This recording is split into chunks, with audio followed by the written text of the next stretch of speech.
For Lobo fans, it's certainly a distraction. Sometimes it's too hot, sometimes it's too cold.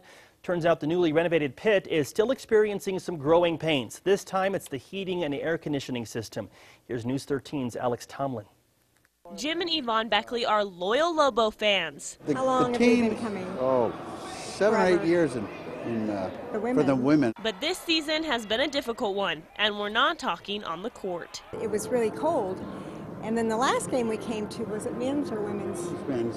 Men's. It was hot. The season ticket holders have already been moved once because of what they describe as a major draft, but their new seats aren't much better. People around us are either complaining about it's too drafty or it's warm. The temperature is difficult to gauge. It's a complaint the athletic department knows all too well. You're going to feel air being circulated all the time. So no matter where you sit, air is going to be blowing on you. Associate Athletics Director for Facilities Scott Dodson says the air system is new and they're working out the kinks. The problem? The temperature is taken off the floor.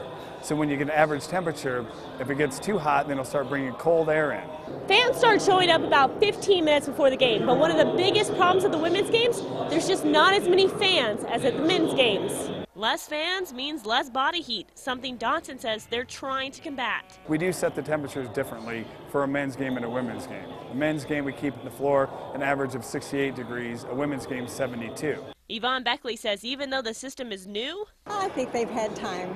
We're well into the season, and that's been the complaint from the beginning, so I think they need to fix it. Dodson says they're trying to, currently installing new fan devices. This way, instead of having constant air blow on you, if the crowd is smaller, we can turn those fans down so it's still circulating in the air and just not blowing as hard. Alex Tomlin, KRQE News 13. UNM officials say they are working every game to stabilize the temperature. Another problem twice this season. An air unit has broken down. Once it blew cold air. Right now it doesn't work at all. The new year comes with a new